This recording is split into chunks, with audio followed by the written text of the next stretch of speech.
Hi there. Originally, this was part of a pick-a-pile reading for connecting with your quiet child.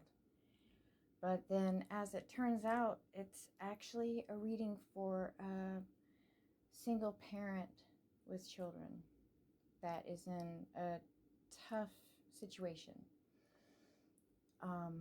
And it's an hour and a half long, so making it part of the pick-a-pile really didn't seem to make sense.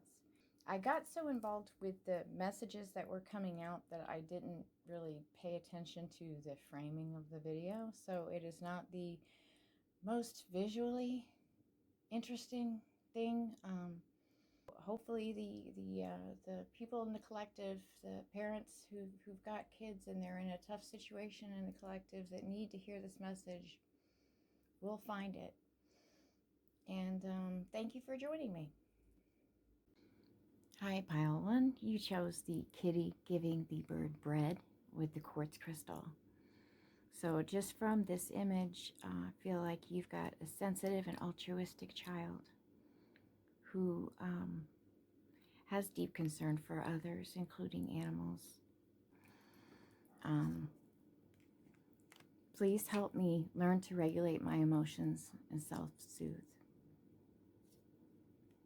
I miss you. I have superstitions and rituals. I do them because I think if I don't, then something bad will happen. My sibling is cruel to me when you aren't looking. I need help with frustration and tolerance. And I feel misunderstood. This is definitely a very empathic and sensitive child. And this child feels threatened a lot of the time. And this child gets angry at themselves for things that are actually beyond their control. And the sibling cruelty is partially responsible for the superstitions and rituals because this child feels responsible for things beyond their control. There's this, if I don't touch this so many times, if I don't walk out the same door that I came in, something bad will happen. That sort of thought process is going on, which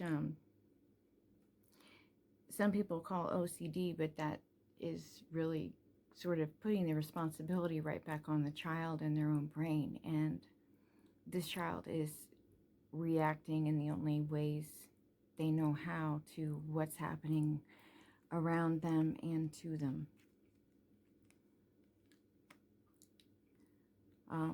And the child has abandonment issues and needs more closeness.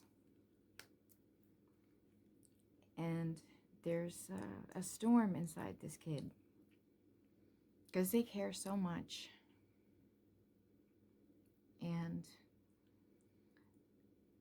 sometimes these feelings feel like they're going to destroy them from the inside. So they need a strong, supportive authority figure who is kind and compassionate and can give them some sort of skills for self-protection, because right now the only thing that they're really using are these superstitions and rituals and the self-blame. There are some messages here that are particularly for quiet children. This is a spirit-guided deck that I worked on with the archangels here. I need extra assistance with my schoolwork. So there's always going to be some sort of blowback from these sorts of issues. It bleeds over into schoolwork. It bleeds over into the child's ability to focus. It would be very easy to misdiagnose this child as having OCD or ADHD or some sort of learning disability, but that isn't the case. But they do need help and support, actually in all areas of life, including schoolwork. They need to have some sort of guidance so things don't seem so overwhelming, because this is a child getting very overwhelmed. I'd be so much happier if I could be homeschooled. Please help me with finding new creative ways to express myself. My tummy hurts a lot because of my emotions or daily experience.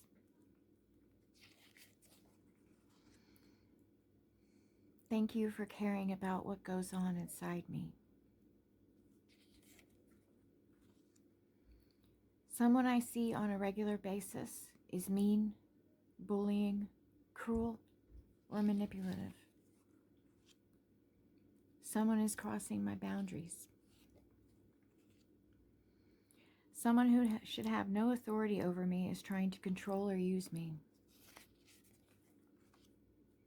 Someone I can't avoid regularly says things to me that make me hate myself. I stutter and trip on my words sometimes, and it feels so awful. Please help me. My clothes don't feel like me. Can we glow me up?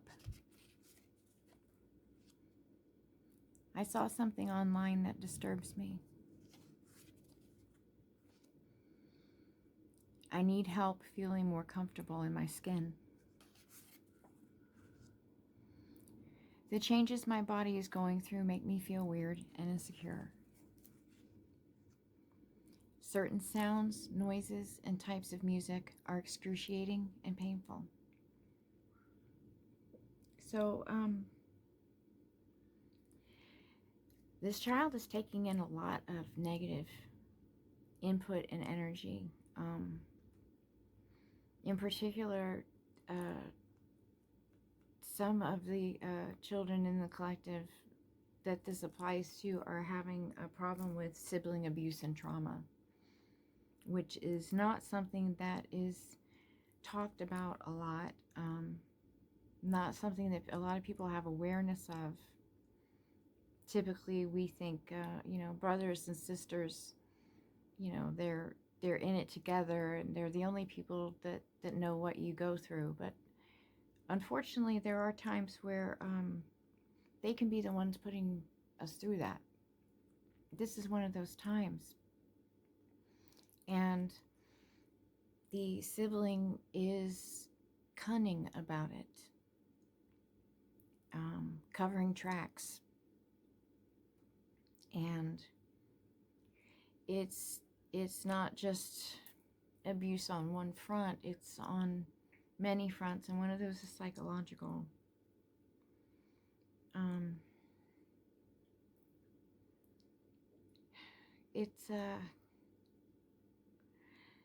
This child really is starting to hate themselves. And I'm sorry this is a really heavy reading to start off with for pile 1, and I'm sorry, but this is quite important too. The truth is not always pleasant, but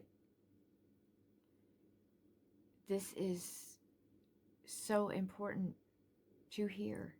It is something to not avoid, because there is lots of time still available to you to intervene in this situation and begin to give this child specific sorts of nurturing that they dearly need.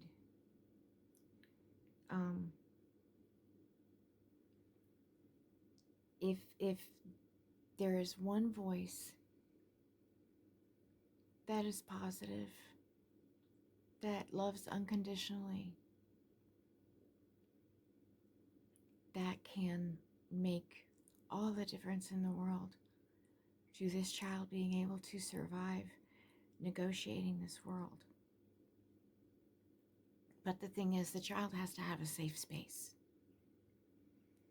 And a sibling that is abusive or cruel or manipulative, or insulting is not conducive to safety in any way, shape, or form.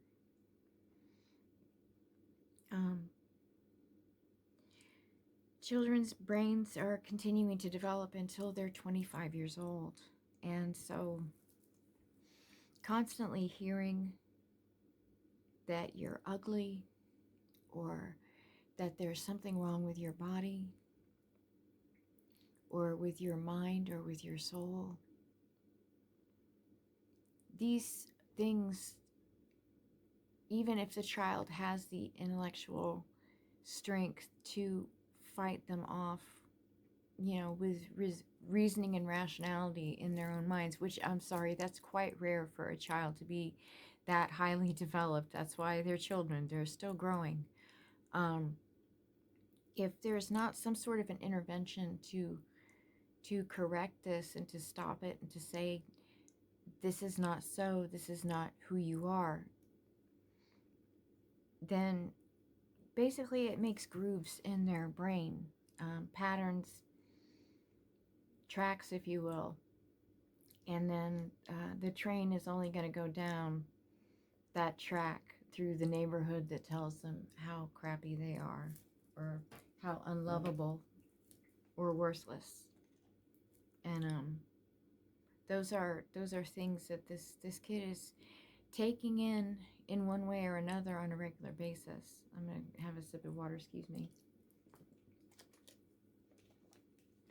Now, this is not to demonize the sibling that is doing this.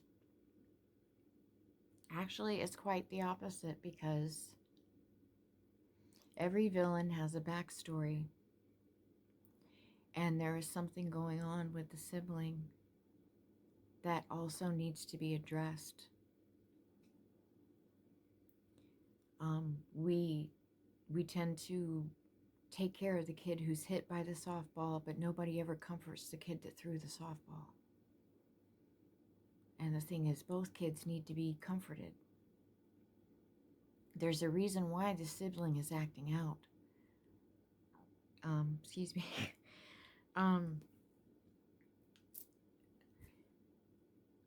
There's a familiar trope. You may have seen it in films, but it's where there's a child that is being abused by their parent, and then when they are alone, the child abuses their doll.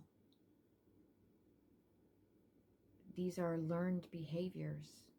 They don't come out of nowhere. No child is born mean or evil. And so there is somebody somewhere in this sibling's life that is doing to them, to whatever degree, what they are doing to this child. And there's one case I'm hearing that there is actually something biochemically that needs to be addressed with the sibling as well. But for most of the kids in the collective this is happening to, it's a case of the sibling has either experienced some sort of deep pain that they have not shared in the past that is still scarring them, or there's something going on with them currently where their boundaries are being violated, where they're made to feel that they are not good enough, that they are not lovable, that they have no worth. And so it's a trickle-down effect, and the empathic kid is taking the brunt of it because there's no outlet for this child that the reading is addressing. And the intensity of the emotion, it is bleeding into every part of this kid. They're highly sensitive and likely quite gifted. And the painful noises and sounds and music, that's part and parcel of it, because there's only so much sensory input this kid can take before it's almost like their cells turn against themselves. You know, like they're caught in a trap and they're having to eat their own foot or tear it off to get any kind of relief. But the thing is, they're not getting relief, because then, you're bleeding to death. And internally, this kid is bleeding.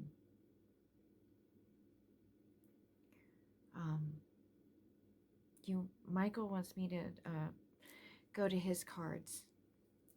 And I want to say that Archangel Michael is the archangel of strength, but also protection and boundaries. And he wants it known that he keeps an eye out for this kid.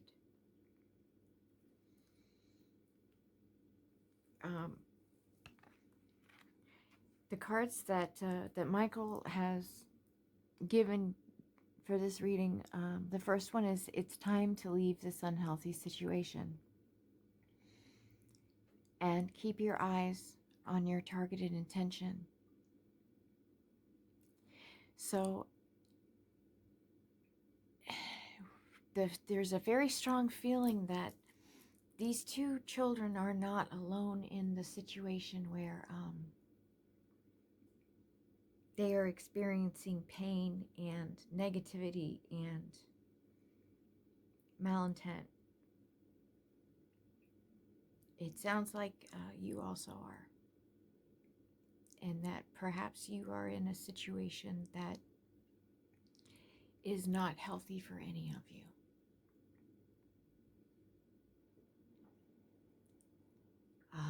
Man, my heart goes out to you. I understand what that is like, and I also understand that it is not always easy to move out of these situations,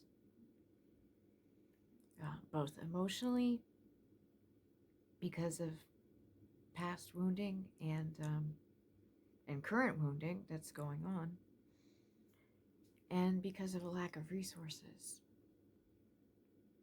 and a lack of sovereignty.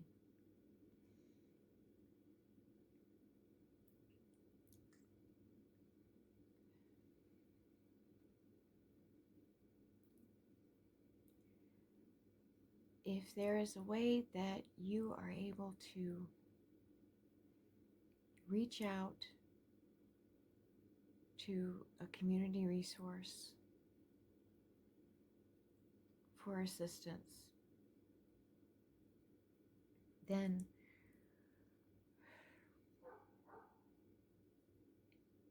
please do so.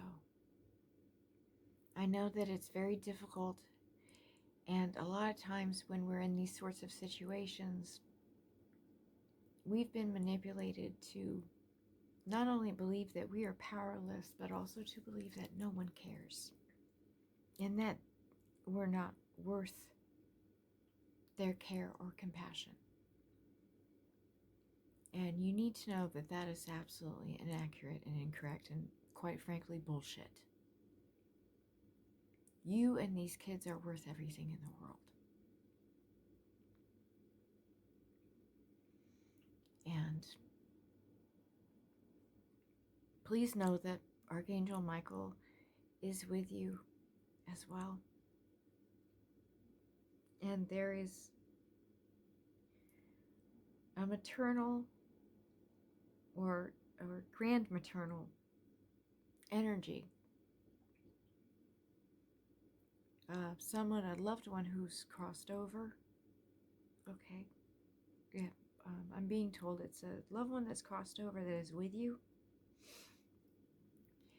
and that you know who this person is, and you can talk to them.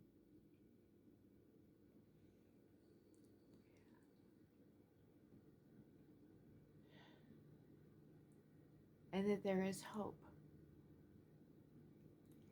It is very important that you believe that. It is very important to know this is not a lost cause. You are not forever trapped. The kids are not forever trapped.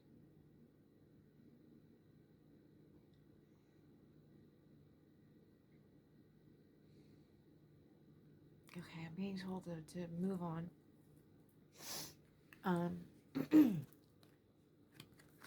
Okay. Body talk. This card refers to listening to what your body tells you. If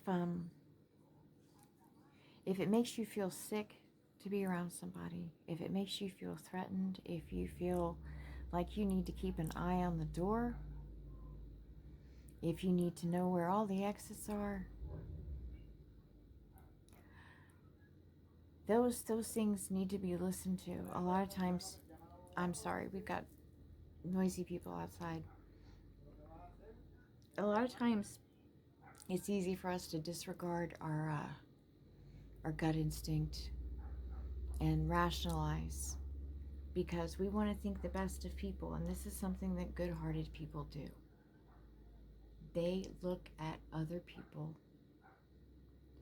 and expect them to also be good-hearted. This is a beautiful attitude to have. Unfortunately, sometimes it is also dangerous. And if there is a feeling in you of nausea or that you need to find an exit, that's not negotiable. And the person or persons putting you in the difficulties may well be wounded, may well need help themselves, but it is not your responsibility to help them. The only responsibility you have is to yourself and to your children.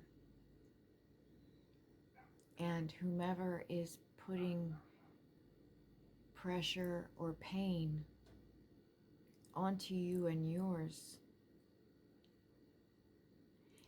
is strong enough and capable enough. If they can oppress you, they can also reach out for their own damn help.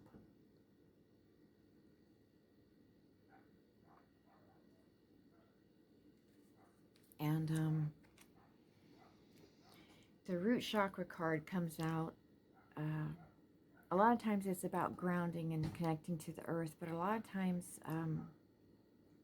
especially with digestive issues, those connect with root chakra issues because the root chakra speaks to our feeling of stability and security, having a safe space, having a refuge.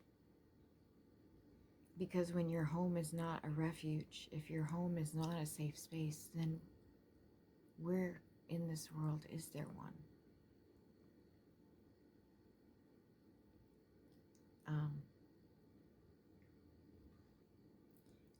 Even if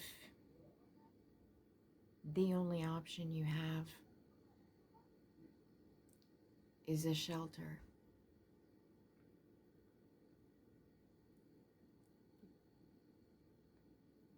that is a step out and away of this. Not leaving this, you know already what this situation, staying in the environment, will bring. You probably know far too well. And I am so, so sorry that that's the case. But taking a step that seems like stepping off the edge of a cliff,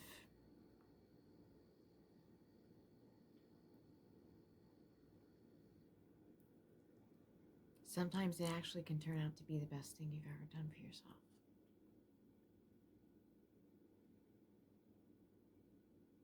So, there's already a lot of pressure on you right now. And I don't mean to place more onto you.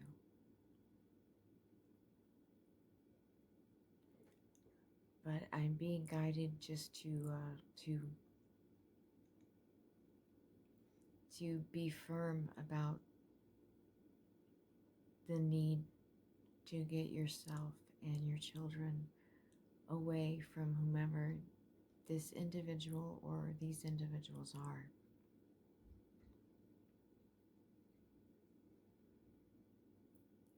They, even if they have good intentions and they are just the most dysfunctional people in the world, they are still very harmful. And you are not meant to stay stuck in cycle after cycle after cycle of pain.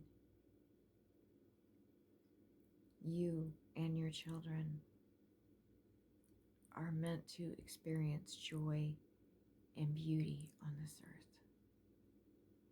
And you deserve it, and you're worthy of it, and it doesn't matter who's told you different. Because whomever's told you different is just telling you something that somebody told them once, and they're projecting it on you. Because it's easier to deal with if they throw it on you than if they look at it in themselves.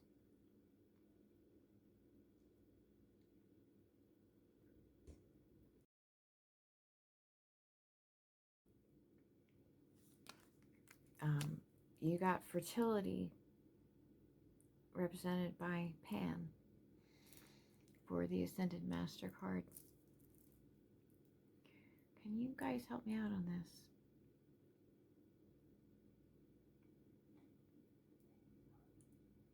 Okay, they're telling me that it's, in this instance, fertility is referring to potential. And even if it seems dark, and even if you are unable to look at your situation or yourself and see the potential for spring in the midst of this emotional winter, there is absolutely every reason why beautiful things can bloom from this pain.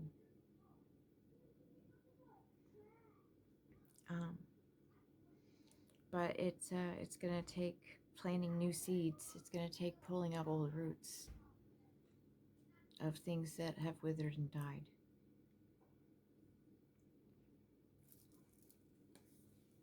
Divine Spirit Animals cards. The first one is Sea Turtle and Protection.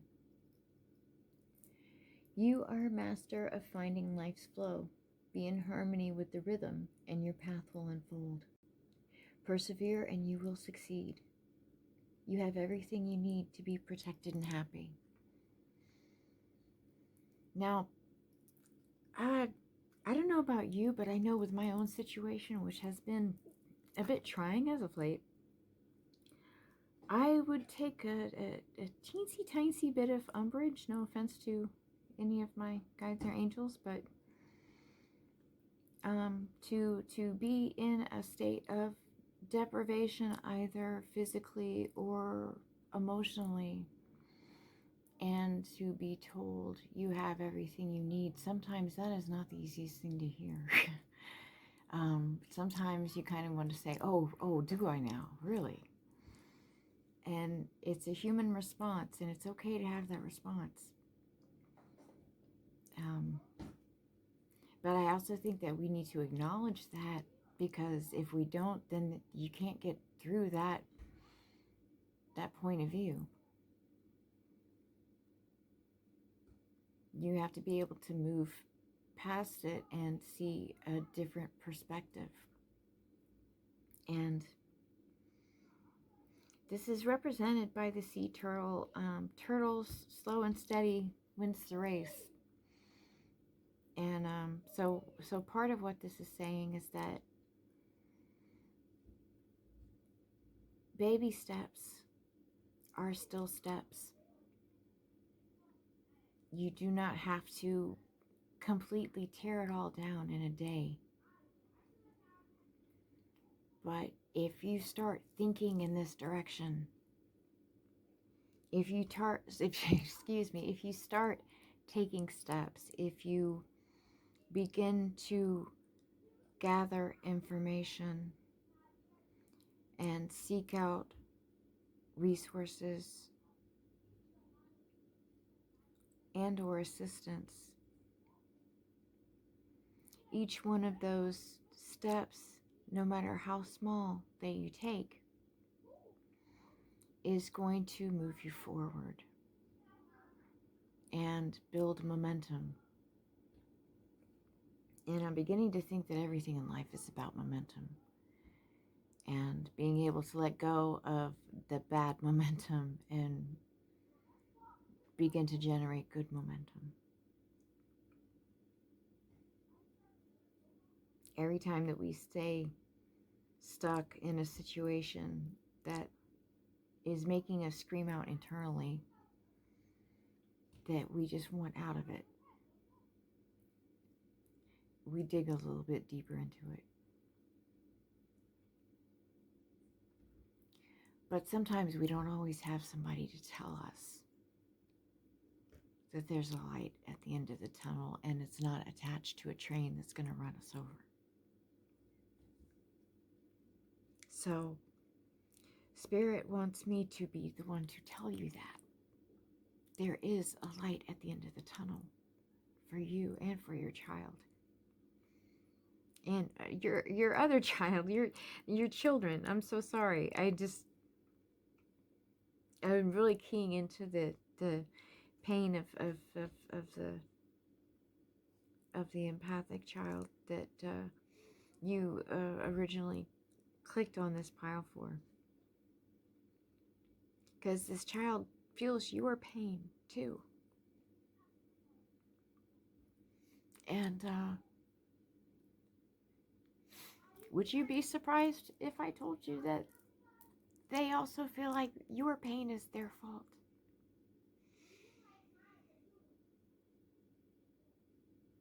None of this is their fault. None of this is the other sibling's fault, and none of this is your fault.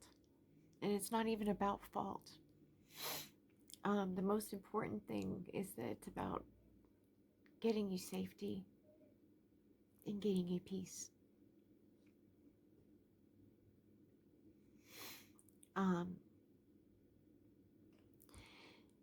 Taking the baby steps and being patient with yourself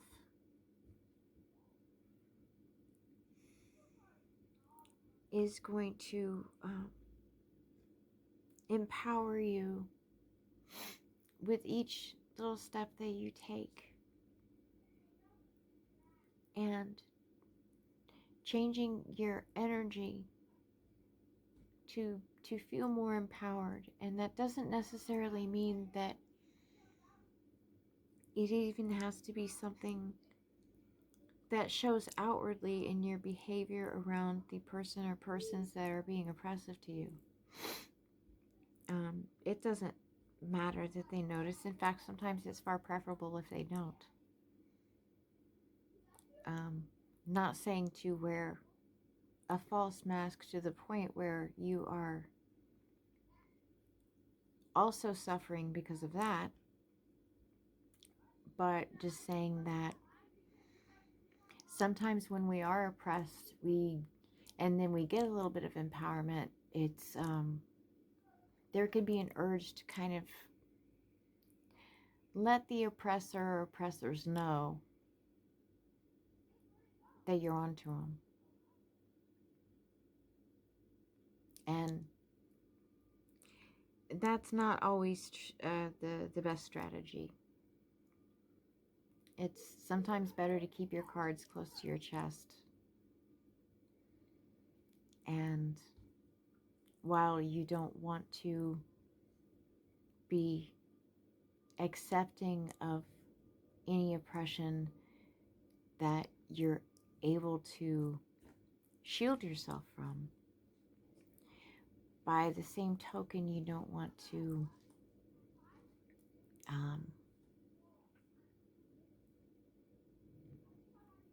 use offense as a defense.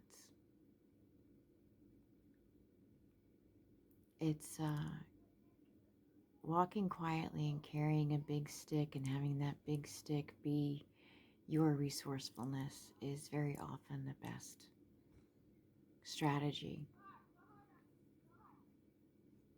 when dealing with people whose compassion has fallen short. Right now there are boys playing ball quite happily outside my window. And I think that that is a sign, as well as the fact that the sun is shining brightly and beautifully, that there is an immense amount of hope in your situation. And a happy resolution is out there for you. And laughter is around the corner for you. You also got the swan for grace. You who glides across the waters of my soul, bring me your wisdom and light. Help me transform into elegance and grace. Inspire me with dignity and the spirit of beauty. This is actually underscoring the hope and the promise of a new day. And it's letting you know, too, since this reading is really kind of landing on your shoulders here, you are so much more beautiful and graceful and strong than you realize. Swans feature prominently in the story of the ugly duckling. And in the story of the ugly duckling, nobody believes the ugly duckling will ever be anything. Nobody believes that things will ever get better for the ugly duckling. And this is not to say you're ugly. Don't take it that way, because actually the reason I'm saying that is because that's exactly how I would take it if I were listening to this reading. Because that's my kind of issues. So just in case you have my kind of issues and you have a talent for finding the insult and the nicest compliment, as I do, I want to put that out there. So just in case you're a self-punishing person like I am sometimes, and I'm working on it. Anyway, the ugly duckling, the duckling, let's just say duckling. The duckling doesn't start off in a profoundly favored position in life. And nobody around the duckling, and likely the duckling itself, doesn't have great expectations for the future. But by the end of the story, that's all changed. Because the duckling keeps growing. It doesn't stay in that state forever. It gets bigger and stronger and more graceful and more beautiful. Because it doesn't lose hope. And That's kind of perfect because the unicorn card here is for growth. Seek out a mentor or guide. Take baby steps as you grow. I did not peek at this one, I swear. And be willing to learn from others. So, Spirit's saying that you absolutely have the ability to change the situation for you and your kids. And somewhere out there is a mentor or a guide who can help you.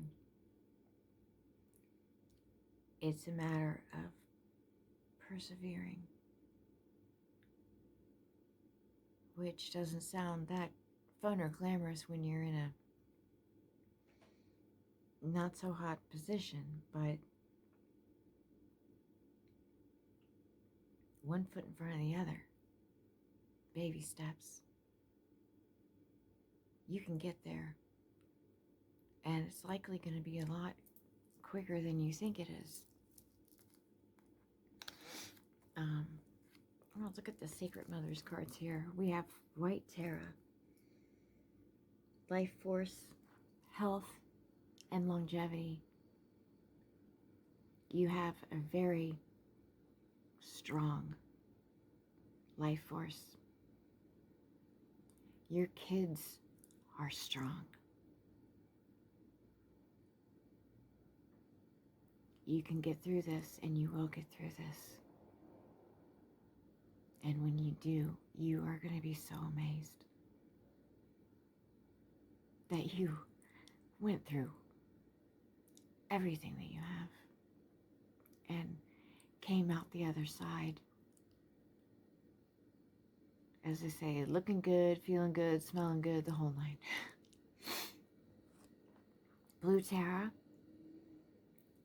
is the transmutation of anger.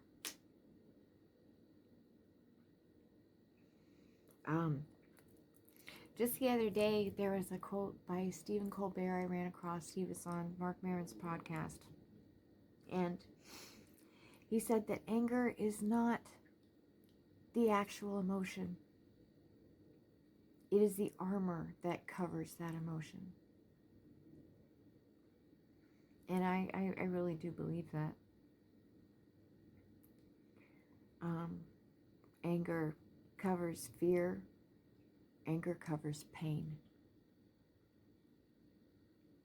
It's an attempt to control and make better, but it is the absolute opposite of what will actually make things better. It generates more of the same. It generates more discord.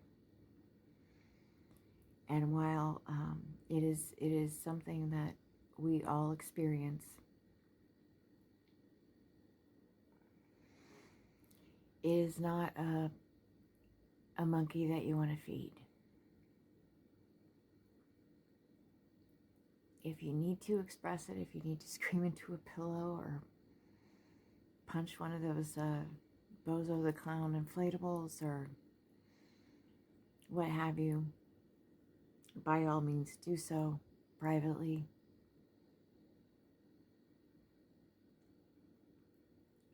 A lot of times crying is just as good though.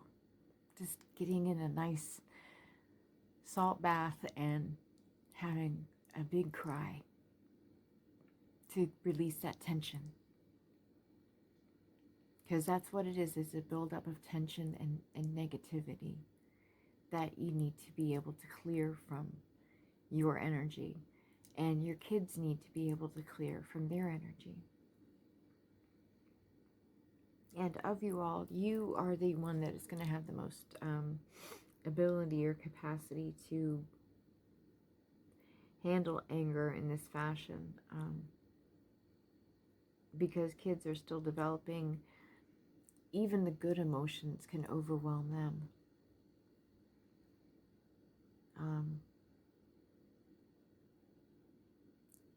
there's times where it can be painful for some kids because they're so sensitive.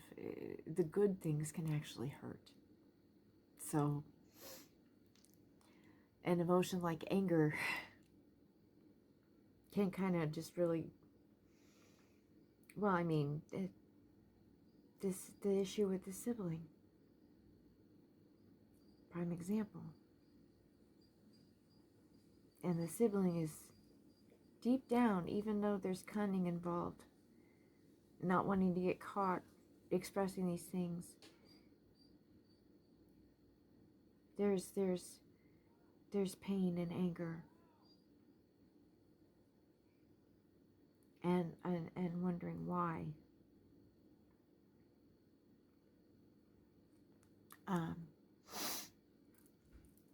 When you are able to transmute anger, when you are able to take that anger and, like John Lydon sings in the song Rise by Public Image Limited, make anger an energy. Use it as the motivational force that enables you to have the wherewithal or the drive to look up resources, to reach out, to make steps, take baby steps, instead of being burdened and weighed down. Sorry, I'm tilting the table as we're talking because I'm leaning on it. I'm like, what's happening here? I don't know if that's significant in any way. I'm not going to try and chase that bubble.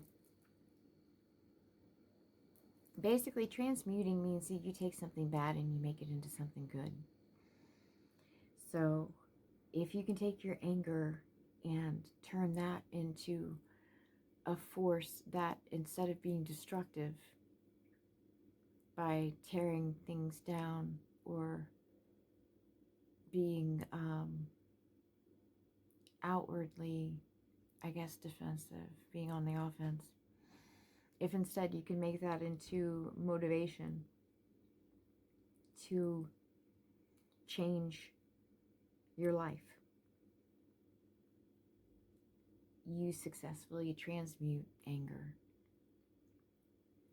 And in physics, there has to be a precedent for something, but once a precedent is set, and I guess in law too, then that thing can happen again.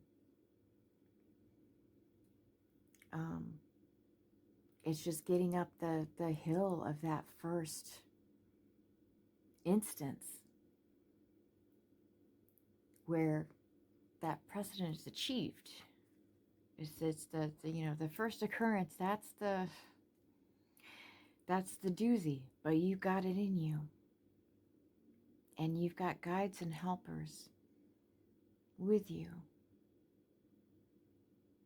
including that caring feminine energy, the loved one that has crossed over. Everybody's pulling for you.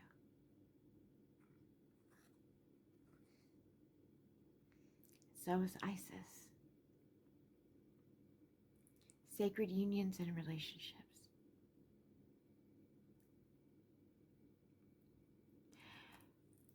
Isis went up against, I believe she went up against Set, and the first time was defeated, but then had a big comeback and ended up the victor.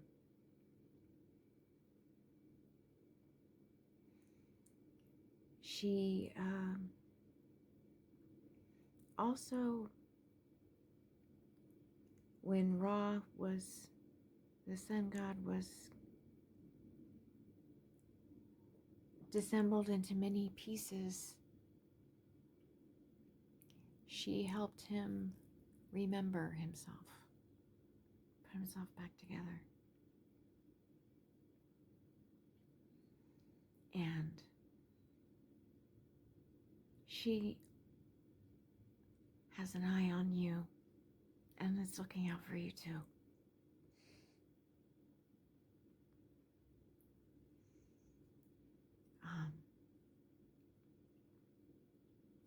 And want you to know that there is love in the future for you, that will not hurt, that will honor you and honor your children and not oppress you, not restrict you, not put you down, not make you feel unworthy. And then finally we have Butterfly Maiden, openness and renewal.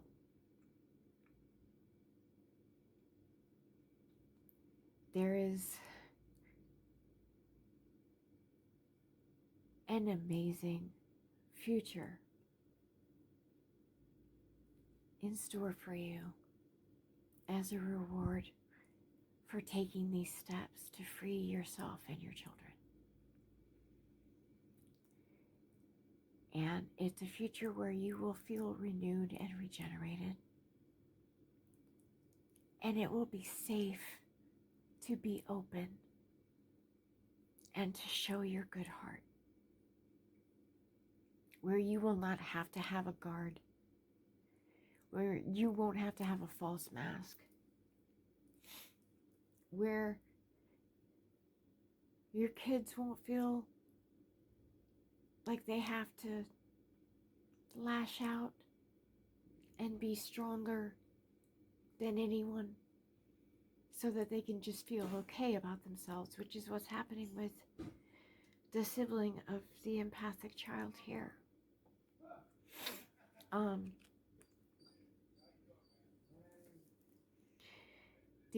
The sibling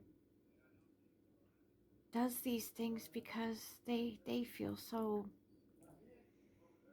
helpless and bad about themselves, and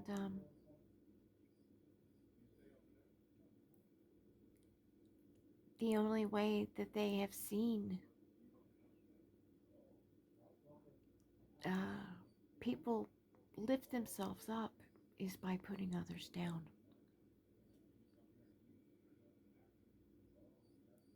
And so once you are able to get yourself and your kids in a safe place where you can begin to plant those new seeds and put down roots in soil that actually has nutrients in it,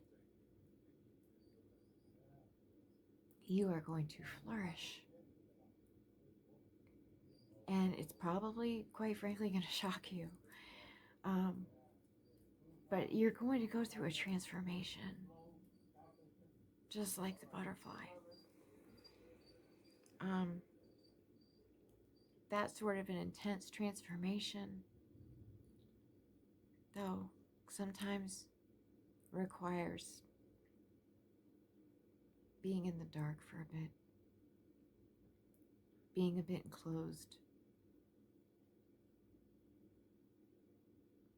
being isolated. But once that transformation has taken place, you can fly anywhere, just like the monarchs fly to, is it Mexico or South America every year? That's a long way for a little butterfly to fly. But they pull it off. You and your family can pull this off too.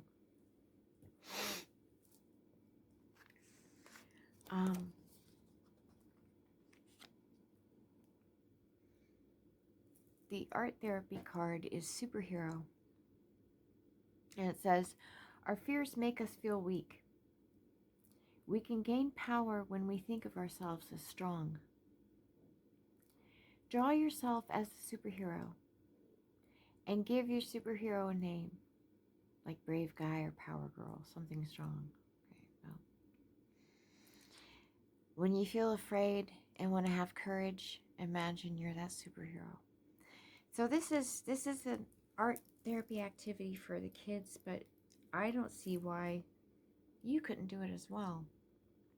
Maybe your superhero's name will be a bit more sophisticated than brave guy or power girl. Doesn't have to be, though.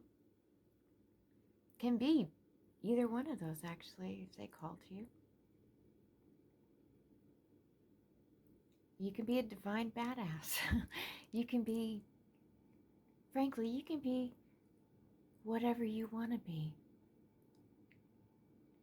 And just by virtue of that alone, you will be a superhero. Because you already are, you just haven't put on the tights and the cape yet. So, just like every villain has a backstory, every superhero has an origin story. And I don't know about Marvel, but I can tell you DC, the origin stories typically are not fun ones. All the best stories start off sad.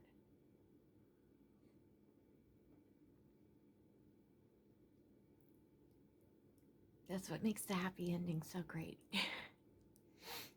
Like Khalil Gibran says, that as big as your cup is for sorrow, it will be that big for joy. Because your capacity to feel and appreciate and your perspective are so expansive that you can see beauty in things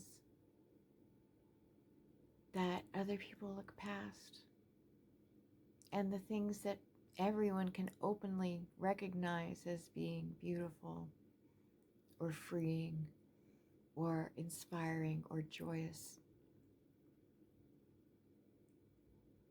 The intensity is that much more for you. It's like your preloaded pain is almost like a MSG, like a Mrs. Dash, that pumps up the flavor, pumps up the volume on the good things.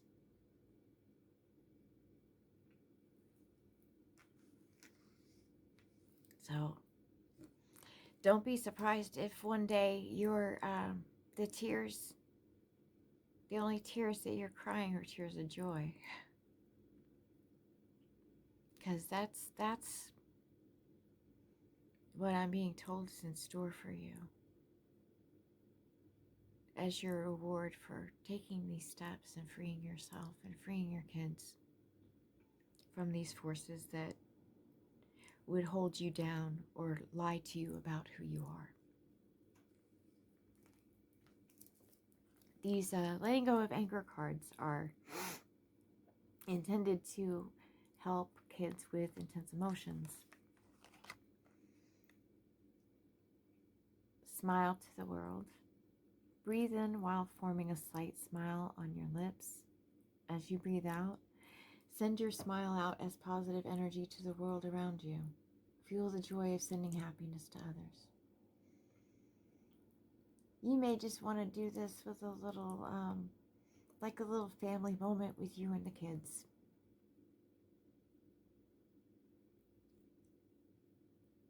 Joy is more difficult to find in trying circumstances, but it is not impossible.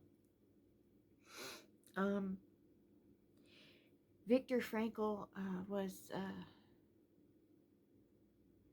in a concentration camp, and I believe his wife had been killed, and he had no evident reason to have any hope,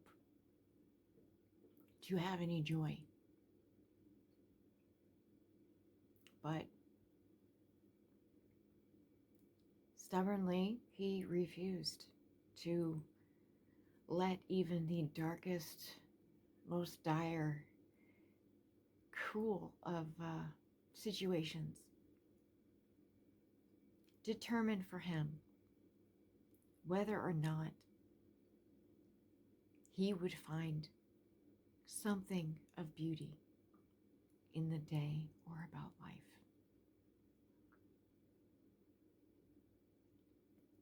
And having that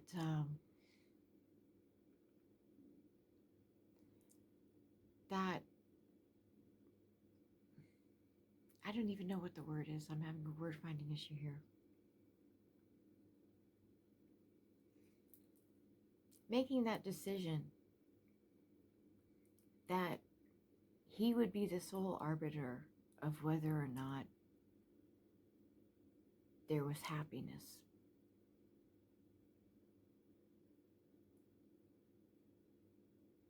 Is what saved him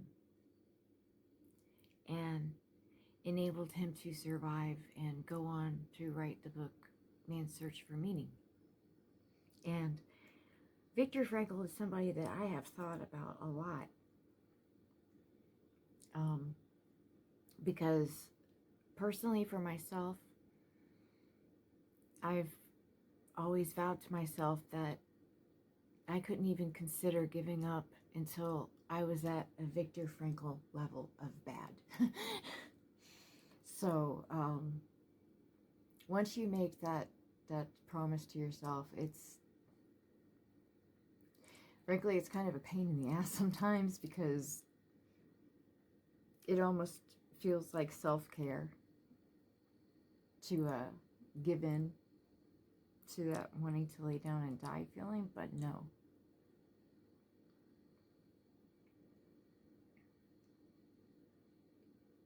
Because just having that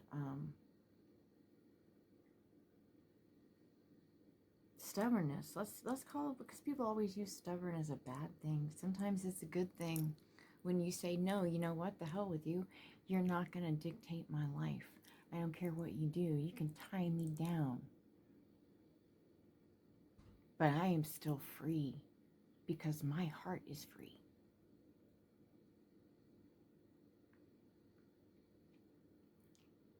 There's a lot of monsters you can stare down with that attitude.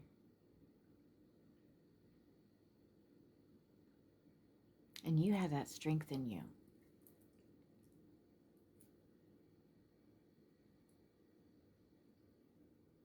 They can knock you down, but they won't keep you down.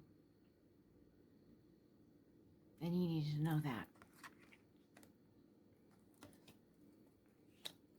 Learn control from others. Consider someone you know who controls his or her anger well.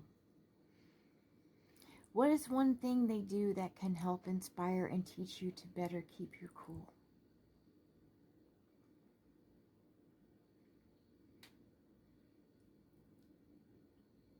This makes me think of Fair Enough. Comedian Bill Burr said sometimes you just gotta say fair enough. Because a lot of anger comes from not only pain, not only fear, but resistance. The dispute. The absolutely 100% human desire to want to tell your oppressor how wrong they are.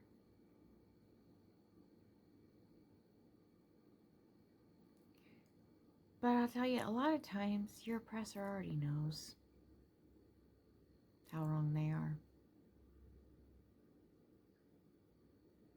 And sometimes they just don't care. So why waste your breath? Why waste your emotion? Why spend your energy on such a cheap thing as a negative vibrations?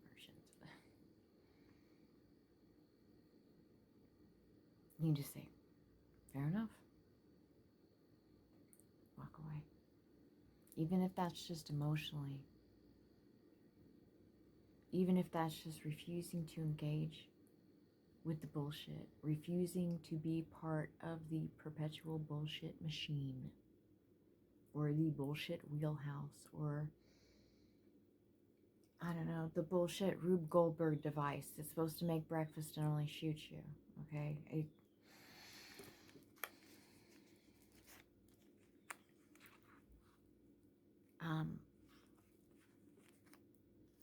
I personally, I like observe David Lynch because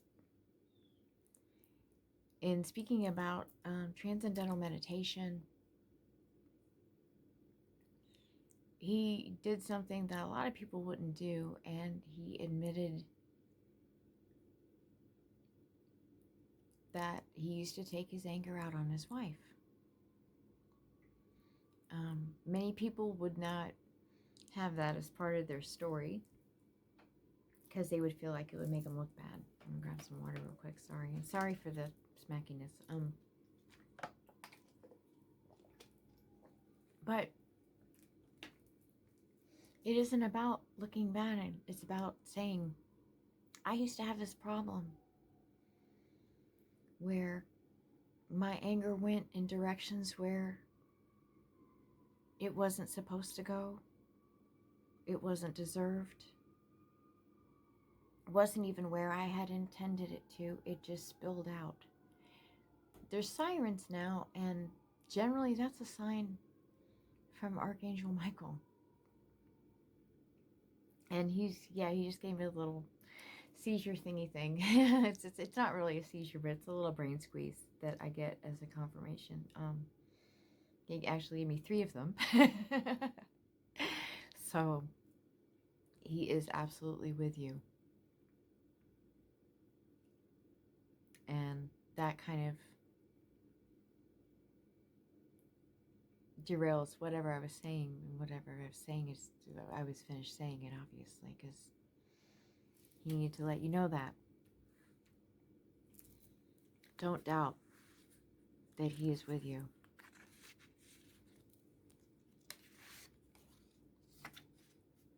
These are, this is, I know that this is supposed to be your child's reading. We've really gotten off course here, but that's okay because this was supposed to happen. This card, though, specifically refers to the empathic child. They anthropomorphize everything. They look at their stuffed animals and they see creatures with feelings. And they feel badly if a toy gets lost because they worry about that toy being scared and alone. This is the level at which this kid feels stuff. Kid feels everybody's pain.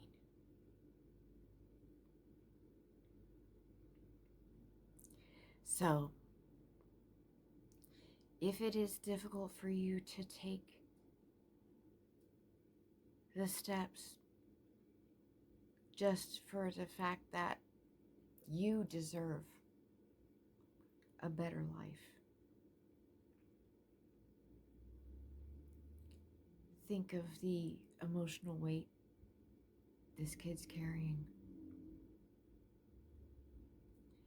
And know that you have the power to change the load for them, to make that weight light as a feather. I'm not even sure how this is coming across on the camera, but it doesn't matter because it's mostly the verbal that you need to hear anyway. These other cards, I'm not so sure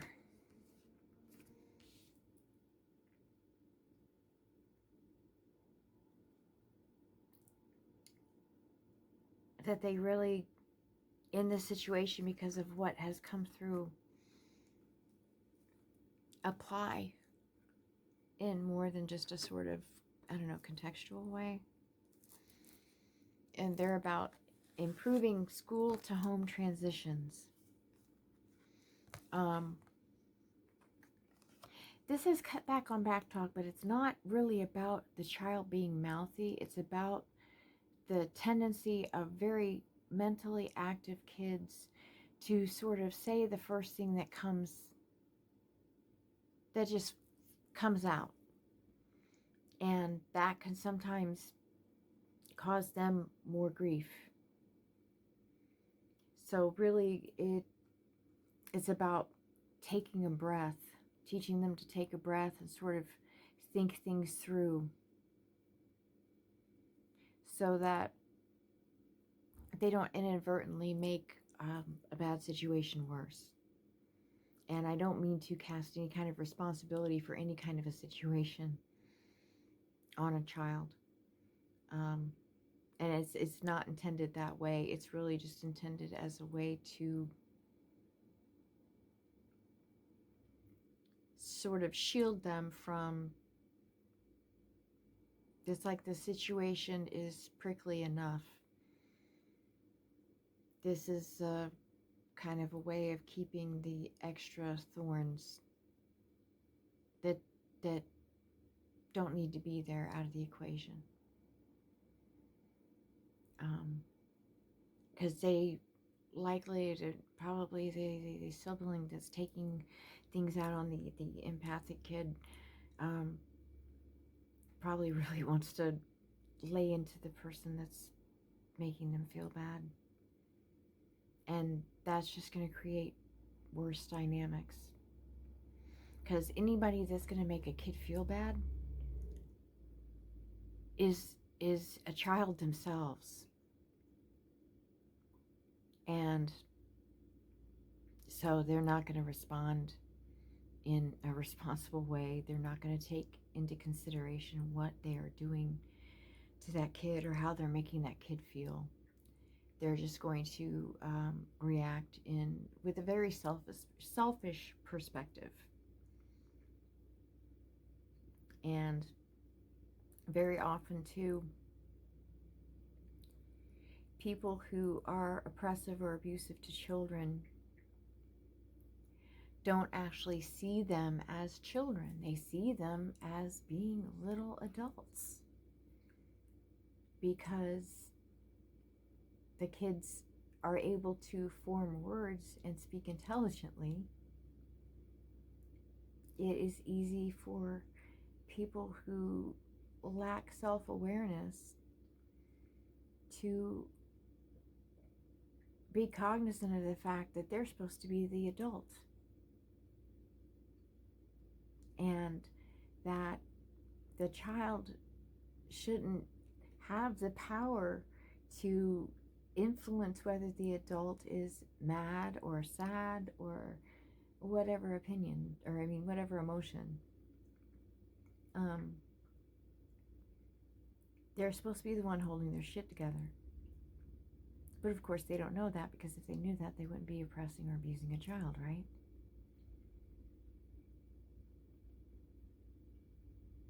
And kids that are gifted, kids that are active mentally, oftentimes can say things and not fully understand the full meaning of what they're saying. And that will add to this impression that some adults can sometimes have, where if a kid says something mouthy to them or whatever, then now they feel like they have to recompense some sort of self-esteem because a child said something to them. That's really, if you got to get back at a child for insulting you, super shouldn't be around children maybe until you get over that. Because it's inappropriate, it's misplaced. And it's not the role of an adult, an actual adult. not somebody that just plays an adult.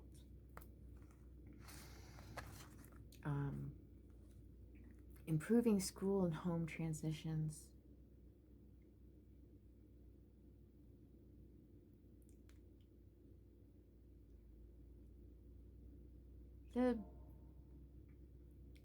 This is really, it's more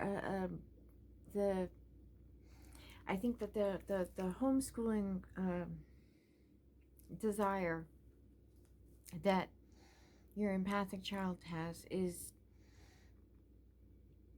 it's this part of it is based in fear, because being at school and not having that safe, secure home base, that reads to your child as being separation from you.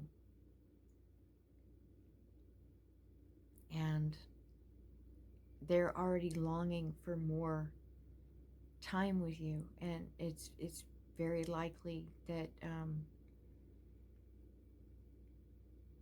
you know, I mean, I'm sure you're doing the absolute best that you can, and you're doing things in the way that you're currently able to. So if you're not able to homeschool your child, what you can do is do what you are able to foster that sense of security, even in this tenuous situation.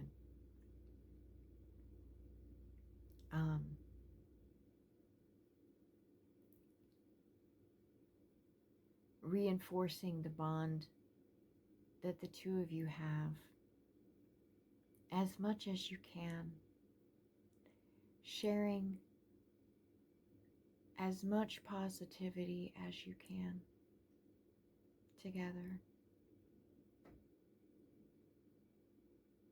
and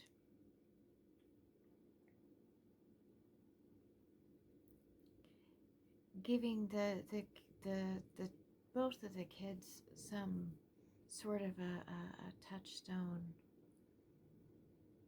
almost like a catchphrase, a mnemonic device. This isn't exactly what I mean, but it's sort of analogous to it. My mom, before she passed away, repeated many times to me that were she to die, I didn't have to worry, because nothing between us was left unsaid. And by doing that and saying it often so that it was something I remembered, she gave me permission to let go of any issue that felt unresolved that I could use to beat myself up with. And so while that is not applicable necessarily to this situation with your child, that sort of thing, which the right words will come to you of what the key is to give your kid that kind of a comfort nugget, you know, almost like a I go back to the same examples in readings, but like almost like if you could put comfort in one of those little sponge animals that they put in a capsule, and then you drop it in water, and then pooh, it becomes really big. Something like that. Like a small statement that holds a key to a greater truth, and at the core of it is like underscoring the love that you share, the love that you have for each other. because love is stronger than anything.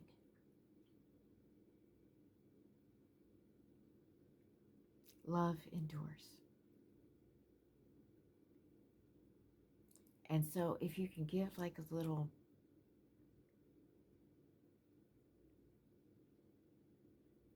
sort of, I don't know, let's meme. It's just some sort of enduring understanding.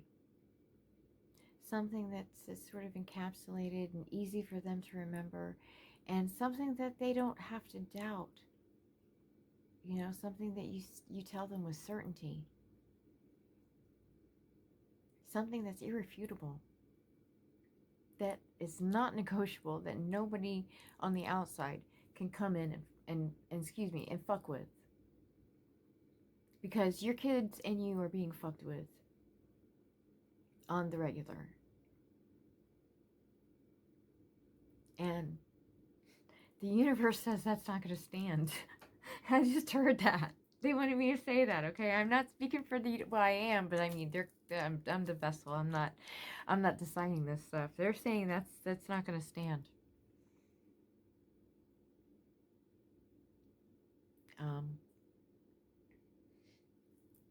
Yeah.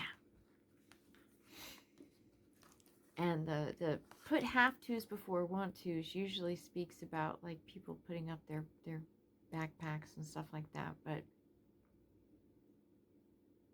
I think in this situation, because of what has come out here in this reading, I think that it here can speak to teaching your kids to cover their ass. And by that I don't mean like to lie or cover up mistakes or something. I mean cover your ass as in dot your I's and cross your T's so they can't get you. You know what I'm saying? Like if the oppressor that they have to deal with freaks out if their teaspoons aren't turned facing down so the coffee drips onto the paper towel. If they freak out because the spoon's up, you know, if there's some sort of like weird sleeping with the enemy kind of nonsense going on there, who moved my cheese sort of thing, then teach the kids, yeah, turn that damn spoon upside down so they don't say anything. Go ahead and go along with these arcane, weird things that would not normally be a big deal. And just so that there's not extra nonsense.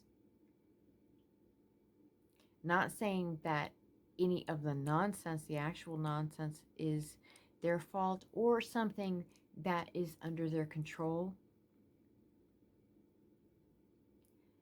Just giving them a little primer on not poking the bear. Because you don't have to give in to the bear. You don't have to let the bear maul you or eat you. But neither do you have to throw a rock at it when it's asleep.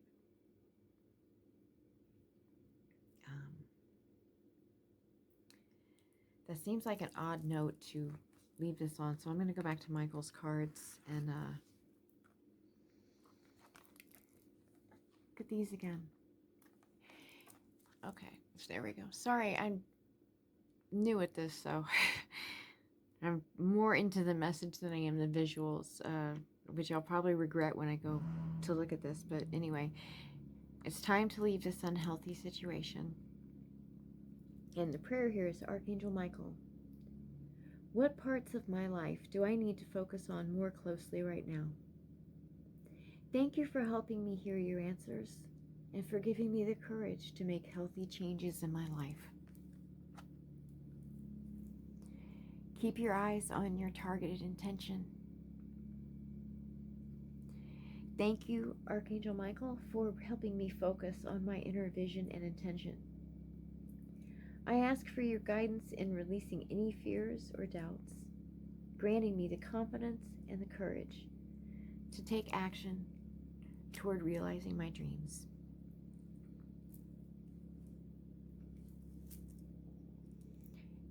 You can do this. And Michael's got your back. And the universe is not going to let you be pushed around forever, okay? They're going to bring the tower down for you if you are unable to do it yourself.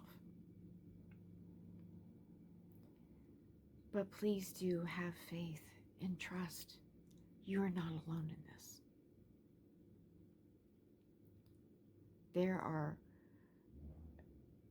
so many good, loving forces that are pulling for you in this. And for your kids. And never be afraid to reach out to your angels and guides and just talk to them. Even when you're frustrated. Even when it kind of feels like you're bitching them out. Because, I mean, honestly, they can take it. I do it all the time. I mean, I'll just, because I'll hear somebody in a reading tell me, how abundant I am and how my finances are so in order. It's like, I can't even buy food right now. So I get a little, ticked off hearing that. And I let them know. And they let me get it out. Because they know once I get that emotion out, then they can bring me the higher perspective that has the comfort in there and the hope. But I can't see the comfort, I can't see the hope until I get the sass mouth out.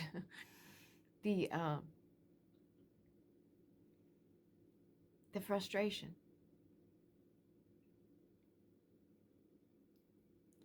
And let your kids know they can do the same. They can talk to angels, they can talk to their guides, they can ask God or whomever your higher power is. They can ask the benevolent forces of the universe to give them strength, to protect them, to give them hope. You can even ask them to put their arms around you at night, and they will. To protect your dreams.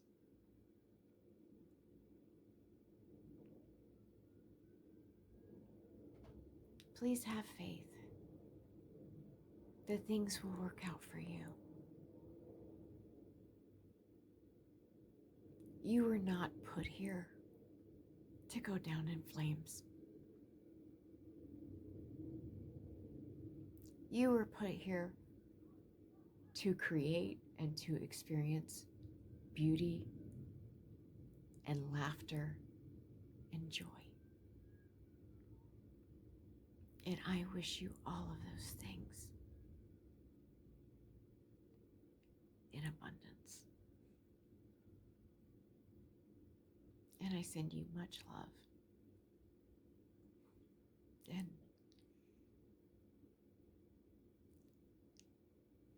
you deserve good things.